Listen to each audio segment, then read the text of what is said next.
Sunday মানে যে ঘুম থেকে লেট করে উঠতে হয় সেটা কিন্তু আমার 1 বছরের মেয়ে আজকে প্রমাণ করে দিয়েছে। সারা সপ্তাহ আমার মেয়ে কিন্তু 7:30 থেকে 8টার মধ্যে ঘুম থেকে উঠে যায়, কিন্তু আজকে আমার মেয়ে ঘুম থেকে উঠেছে বেলা 10টায়। আর ও যেহেতু সকালবেলা ঘুম থেকে ওঠেনি তার জন্য কিন্তু আমাদেরও আজকে উঠতে অনেক লেট হয়ে গেছে। এতটা লেট কিন্তু এখন আমরা করি না, কিন্তু আজকে কিছুতেই ঘুম ভাঙছিল না, যেহেতু কালকে রাত্রেবেলা শুতে শুতে অনেকটাই লেট হয়ে গেছিল। সকালবেলা ঘুম থেকে উঠে মাম্মার পাপা চা খেয়ে চলে গেছে বাজারে।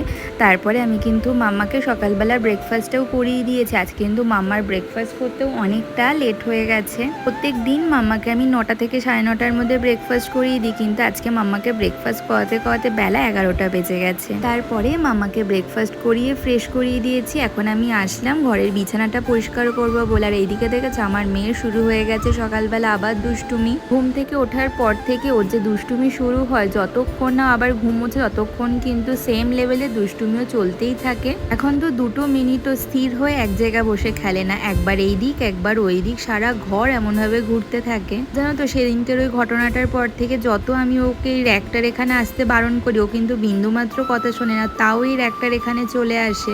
বাচ্চারা এমনই হয়, যেটাতে আমরা না বলবো ওরা কিন্তু বেশি করে সেই জিনিসটাই করবে। এইদিকে বিছানাটা তো পরিষ্কার হয়ে গেছে, এখন মামার বিছানাটাকে আগে করে নেবা। দেখেছে আমার মেয়েকে কোথা থেকে একটা নেল পালিশ খুঁজে এনেছে। কালকে আমাকে দেখেছে নেল পালিশটা পরতে, আজকে ওর দাবি ওকেও নেল পালিশটা পরিয়ে দিতে হবে। সাজার জিনিসের প্রতি আমার মেয়ের কিন্তু আলাদাই ভালোবাসা।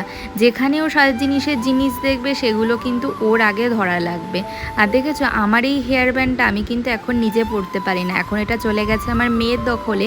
আর সারা দিন এটা কিন্তু খুঁজে এনে নিজে মাথায় পরে বসে থাকবে। এখন জানো তো আমাকেও পরাতে হয় না, কিন্তু নিজেই হেয়ার ব্যান্ডটা পরতে পারে। জানো তো সকালবেলা যতক্ষণ না বিছানা পরিষ্কার করে আগে মাম্মার বিছানাটা পরিষ্কার করে রাখবো, তার সাথে মাম্মার সফট টয়গুলো সুন্দর করে গুছিয়ে রাখবো, আমার কিন্তু একদমই ভালো লাগে না।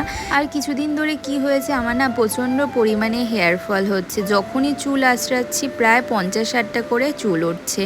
আর দেখেছো আমার মাথার সামনেটা কত খালি হয়ে গেছে। এই 1 মাসে আমার মাথার সামনেটা পুরো এমনভাবে খালি হয়ে গেছে, আর প্রচণ্ড কিন্তু হেয়ার ফল হচ্ছে। বুঝতে পারছি না যে কিসের জন্য হচ্ছে, এটা কি পোস্টপার্টাম হেয়ার ফল না অন্য কিছু, কিছুতেই বুঝতে পারছি না। তার জন্য কিন্তু এখন সব সময় আমি এমন বেনুনি করে রেখে দিই যাতে চুলটা কম ওঠে। কিন্তু বেনুনি করলেও কি হবে, চুল কিন্তু যেমন ওঠা তেমনই ওঠা। দেখেছো কতটা পাতলা হয়ে গেছে বেনুনি। আগে আমার চুল কিন্তু খুব সুন্দর ছিল আর মাথায় কিন্তু গোজও ছিল, এখন দিনে দিনে এত চুল উঠছে আর চুলটা কিন্তু বিভৎস পাতলাও হয়ে যাচ্ছে। দেখা যাক কি করি, কিছু তো একটা করতে হবে এই চুল ওঠার জন্য। তারপরে মাম্মাকে এখন ঘুম পাড়ানোর চেষ্টা করছি, দেখি ঘুমায় নাকি। তো আজকের মতো ভিডিওটাকে এখানেই শেষ করছি, টাটা।